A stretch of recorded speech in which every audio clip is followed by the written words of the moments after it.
All right, hey y'all. So I'm gonna make two separate videos for today because I know it might feel like a lot, but we are covering a lot in a short amount of time because you guys have your DBA this Wednesday, and y'all, I know some of y'all, especially at home, y'all work and you have other stuff going on. Please put it in your calendars that this Wednesday is your DBA. Guys, you get what you get. You either do it on Wednesday or you don't, because trying to track all of you down to make sure everybody's schedules fit my own is stressful. So let's make sure that we put in our calendars that this Wednesday, the 31st, is your DBA, okay?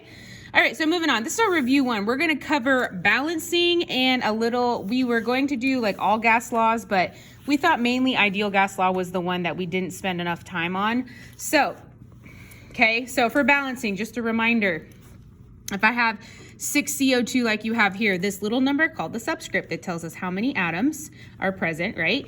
And then this coefficient, which goes in front, which is the large number in front, is known as how many molecules. It tells us how many CO2 or carbon dioxide molecules that are present, okay?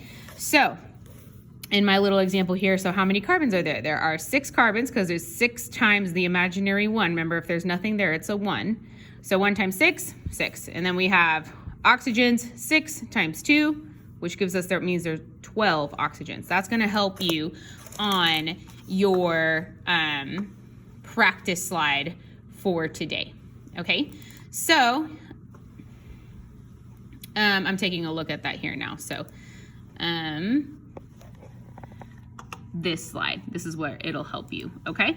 And then for these slides over here, you are going to, and sorry if it might look a little blurry, but here, so straight off of slide 3 is the example that I'm gonna do with you. So you're gonna type it in on your slide. However, I told you, you're gonna need a scratch piece of paper to like do all the math and balancing.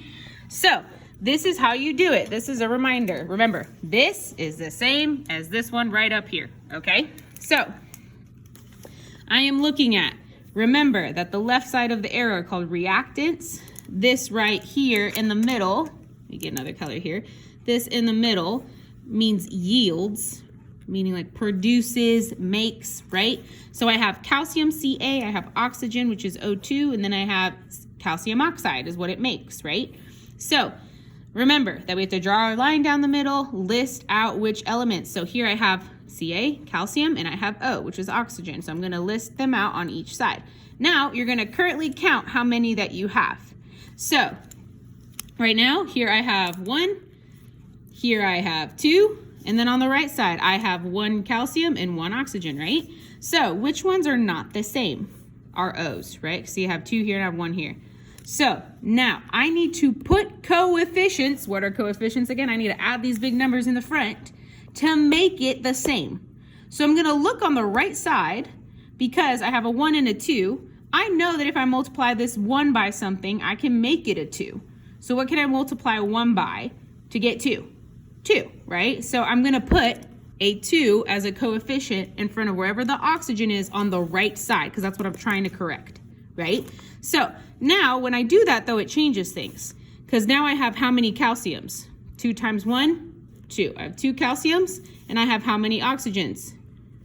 2 times 1, 2, right? So now my oxygens are good. Notice how those are balanced, but now what's not good anymore? My calciums. I have a 2 here and a 1, but you're gonna do the same thing. Find your calcium, which is over here on the left side. What can I multiply 1 by to get 2? 2. So I'm gonna put a 2 as a coefficient, and now how many calciums do I have? 2. Now look at that, I'm balanced, boom. Remember that whatever is blank, just put a 1, okay? So on our practice, that is exactly what you are doing. So you are going in and putting, we said 2, and then we'll go, I can't do tab. So, I'm sorry, did I put 1? 2, and then put 1, and then 2, okay? And then down here, you're putting the numbers that we put right here. So now we have 2 of each on each side, because that's what the directions say. Then count up the atoms of each element in each half of the equation, type up the number of type up the number of atoms of each element into the outline boxes to check your answers. So we're gonna put 6, So we're pretty much putting what we're doing on paper. I'm not 6, I'm sorry. I'm all sensitive. 2.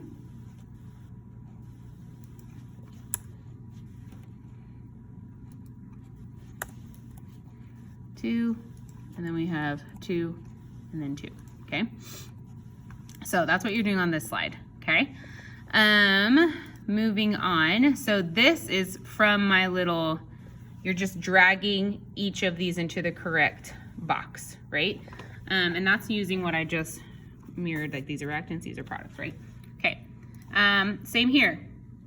You are going to sort each of these into either balanced or unbalanced. And guys, my recommendation, so that you don't have to do all of this each time, especially for tests like multiple choice tests, just check them. So like, look at this. On the left side, I have 4 carbons, right? On the right side, how many carbons do I have? I have 4. Look on the left side, how many sulfurs do I have? 8. How many sulfurs do I have on the right side? I have 2 here, but there's a 4 in front. So 4 times 2, 8. So is that balanced or unbalanced? Balanced. So you can do this mentally, is what I'm saying. You don't have to do each and every one of them on paper. It should get to the point where you can just look at this and be like, oh, I see 4 carbons here. I see 4 carbons there. That should be balanced. But don't let it get you. Like, make sure you count up each one, because sometimes it just slides by you, okay? So that's that. I guess I decided that I'm not gonna make a separate video because I can just show you on my computer screen here. Okay, so that's part 1 of what you're doing. You're doing these slides with those notes that I just gave you as a review. So now comes part 2. So this is the whole ideal gas law. So you're gonna click on this, make a copy, okay? And then notice here that this is self-grading. You are practicing ideal gas law, right? And notice how on each of these things you have like these drop down things, right? So although I showed you the answers on these, I'm going to erase all of them just so you can see the process of what you have to do, okay? So I'm gonna look at number 1 here, and this is my review for ideal gas law. So remember, ideal gas law, that's also known as PERV-NERT. Remember that P stands for pressure, V stands for volume, N stands for moles. R, and that's the only one that I'll point out here, R is always going to be 0.0821 liters, atmospheres, all over mole K. It'll be that every time, okay? And then T stands for temperature. So remember that when we do these, we kind of have to list out what we know and what we need to find out. So this says if there are 4 moles of a gas at a pressure of 5.6 atmospheres and a volume of 12 liters, what is the temperature of the gas is what I'm looking for. So list out, remember when we did known, and then we did a formula in the middle, and then our answer. I don't know if you remember when we did that. So we have let's list out the formula here. So I have what as pressure? I am given 5.6 atmospheres at pressure at 5.6. So 5.6,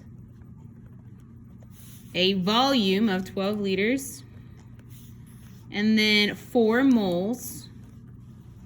And then R, I told you, will always be 0.0821 liters, atmospheres, mole K. And that little dot in the middle, guys, is just a multiplication dot. This is always going to be like that. Yes, that's how you write it.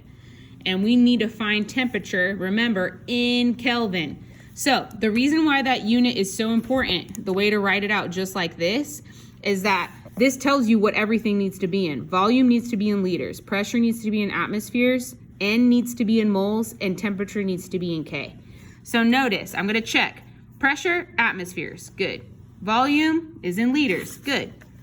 And then N is in moles, good. And then we need to find a temperature in K.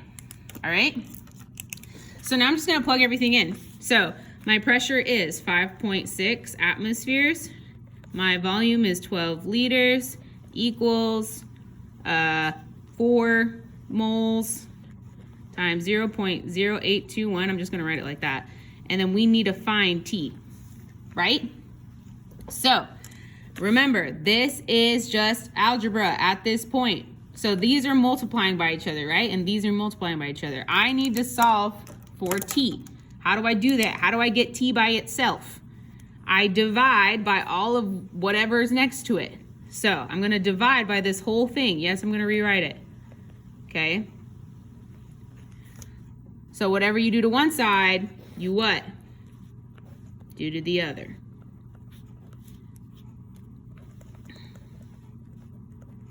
Okay. So now t equals. So I'm going to put, which side am I going to put into the calculator? This side. Okay. Don't be fooled.